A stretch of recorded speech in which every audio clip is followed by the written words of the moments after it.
everybody. We're going to now talk about Act Two.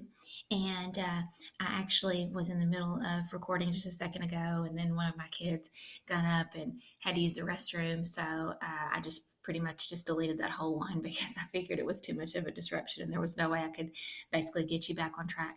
I know some of you are probably thinking at this point, oh my goodness, there's no way I can do this. Act One was so difficult. I probably should have said in the beginning that everybody thinks that when they begin, they think, wait, I'm not getting all this. But really, you probably did get the gist of everything. Act One, basically, all it's about is, you've got Hamlet, you know that he is very upset, obviously, because his father's dead. And then he finds out, of course, that's where I'm going to start here. That's why I already have these notes on here because I had a video and had to start over. You have Prince Hamlet, who's very upset, and then he finds out that his father didn't just die, his father was murdered. And the ghost comes back to tell him, of course, that his brother, okay, Hamlet's uncle, King Claudius, killed him for the throne and his wife, Queen Gertrude. So keep in mind, Queen Gertrude and King Claudius are married, which makes his uncle also Hamlet's stepfather. So a very, very awkward situation. But the people of Denmark don't really think that's too strange. Only Hamlet. And the people of Denmark are thinking, okay, well, our king just died, and this man is coming in, and he's the brother, and he's helping everything, and he's making the situation better. We know better, but just keep in mind that the people of Denmark are not, too shocked by any of this. So during Act One, there are two major things that lead us into Act Two.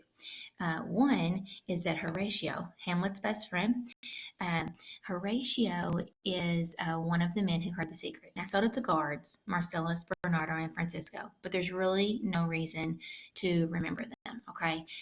They're just guards. But Hamlet's best friend, Horatio, he is super important. He promises to keep that secret. He's not going to tell anybody what the ghost said or what they found out, because if Hamlet were to kill King Claudius immediately, everybody would think Hamlet would be guilty. He has to come up with a plan. And so his first plan to prove that King Claudius is guilty is to get away from everybody. Right now, Ophelia, Queen Gertrude, King Claudius, everybody's worried about him. He's acting very strangely, of course, his father's dead. But now he definitely is going to need some time to himself because of what he's just found out, that his uncle slash stepfather is a murderer. And so he decides that he wants to focus on an antic disposition, which basically just means insane behavior. So at the very end of Act One, he decides that he's going to pretend to be crazy because if everybody leaves him alone, he'll have time to devise a plan. So think the Lion King whenever Simba runs away. So that's the Disney version. But once he runs away, he realizes, oh, it wasn't my fault. Now he had to get some sense knocked into him and things like that. But he realizes it was not my fault. And then he returns to avenge his father's death. That's exactly what's going on here. Hamlet, is blaming himself. He's suicidal. He's not really sure exactly what to believe. He just saw a ghost. Was that a real ghost? Was it just like a figment of his imagination and of those men because of what's been going on? They stayed up way too late. Way too late. The ghost disappeared. He's not really sure. So he's got to make sure that the ghost was real, that he has a good plan, that he does not get killed as a result of this plan, and that he doesn't hurt other people he loves as a result of this particular plan. So he says he wants to put on antic disposition. All right, so then we get to the other parts of Act One that lead us into Act Two. So Laertes, he has returned to college in Paris. Now you're probably like, wait, who is Laertes?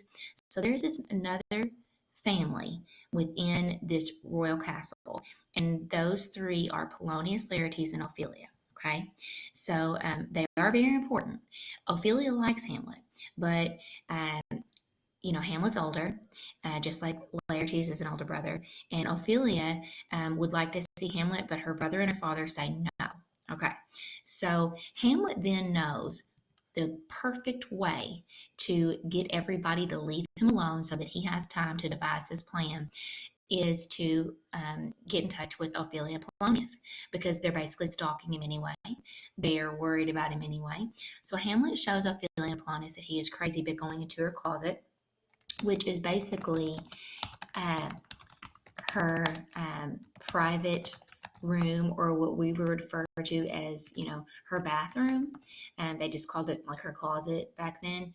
And so he goes into her closet, and when he goes inside, he is looking very strangely. He has his clothes all unbuttoned, his pants unbuttoned, one shoe off, one shoe on, and basically in Act Two, it's just simply describing this, to show that it shocks Ophelia, and because it shocks Ophelia, she runs to tell her father, and because she runs to tell her father, then everybody is very concerned and thinks that the reason why Hamlet is this way is because he is not able to see Ophelia anymore, because Ophelia has been forbidden to see him. That's basically all it is. So, and it shows that Hamlet is apparently, not true, obviously, is apparently crazy in love. Okay, so that means, Polonius advises the king and queen of Hamlet's behavior. And as a result of that, the king and queen are thinking, okay, he does need some time alone. So Hamlet's getting what he wants. All right. In the meantime, Polonius is not just spying on Hamlet.